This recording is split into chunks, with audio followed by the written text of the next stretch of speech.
Hey, what up everybody? This is Stevie Breach coming to you today, talking a little bit about TNA news. TNA has been putting out publicity, talking about the big Slammiversary show that's going to be coming out sooner than later. For a while, it was being advertised that the main event was going to be EC3 getting his first TNA championship shot, going up against Kurt Angle for the TNA World Heavyweight title.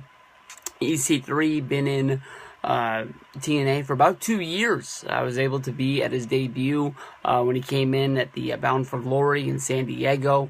He started out as a little bit of a joke, and from there he's been just climbing up the ranks, beating one name after another.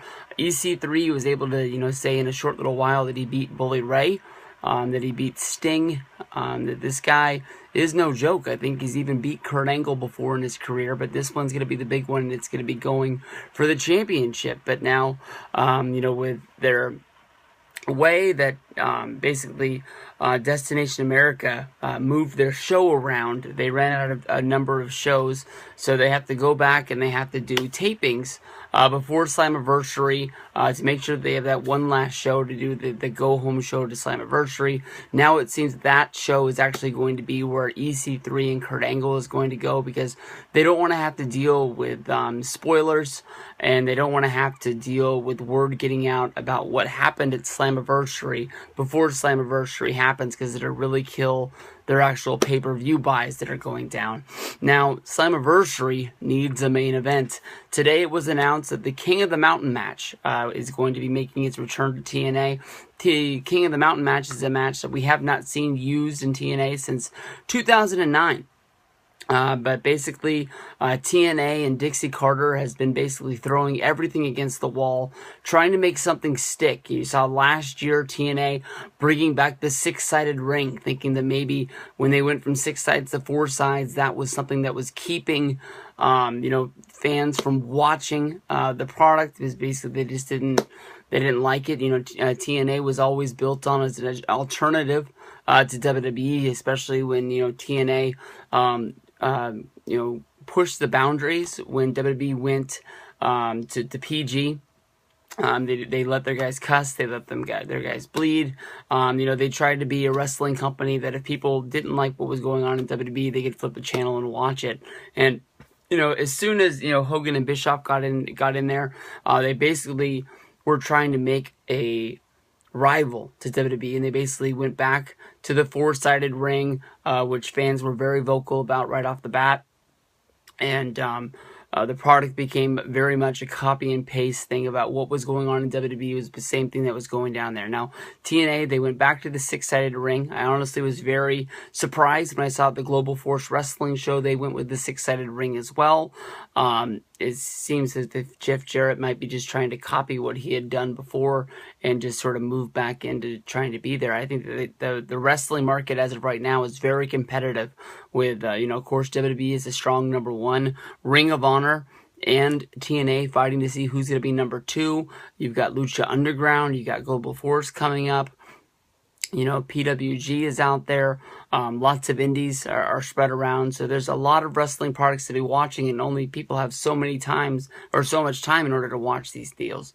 Now, with the King of the Mountain match, it hasn't been said if this is going to be for the World Heavyweight title, or if it's going to be for the X Division, or heck, they might do, what WWE did, make it for the tag team one, like WWE with the Elimination Chamber, the tag team Elimination Chamber match, which it was fun. Just wasn't what the Chamber had been in the past. When you're thinking about going for the actual WWE or the World Heavyweight Championship, it adds a little bit more to the match.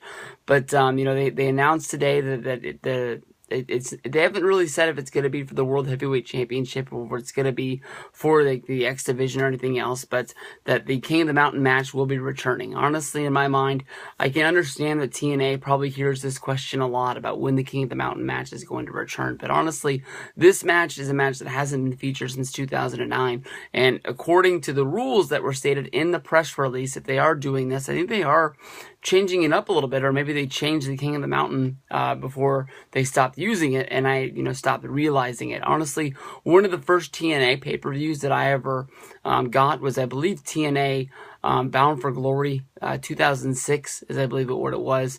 Ended up being the Screwjob finish. I think if I might be like mixing up times about what's going on, but I think this is when Jeff Jarrett won.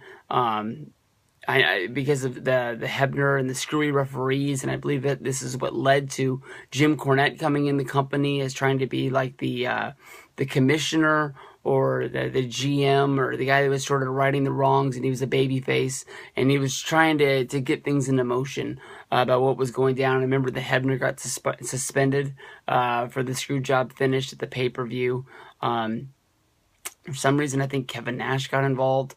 I'm not 100% sure. I don't remember like it was yesterday. It's not the best match I ever saw in my life. But I do remember that was one of the shows. That was one of the shows that I checked out for the first time of TNA and was into it. It was a fun show. Like that's what got me into watching.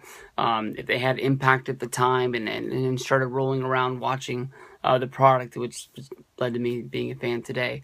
But I don't think that this is something that's going to be getting eyes back onto the product. I don't think that people are really clamoring for that King of the Mountain match so much.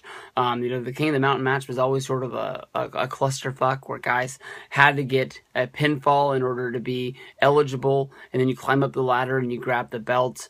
Of course, if you take a pinfall or a submission, you get sent to the penalty box for 2 minutes. But the whole match just really makes itself really confusing, and I think that they're going to change it this year, where actually the belt comes into play during the match, or once you score the pinfall, then the referee hands you the belt, and it's up to you to get up the ladder and hang the belt on a hook. And if the belt falls, the referee picks it up, and it's up to the next pinfall in order to do it. It seems sort of lost, and as Brian Alvarez put it on Wrestling Observer Live, it's probably going to take like 3 screens just to put up on the rules up on the thing. And wrestling's supposed to be easy. There's supposed to be some gimmick matches along the way, but this is not one. And I don't really see fans jumping on board to check this out, but we'll have to see. Slammiversary 2015, the return of the King of the Mountain match.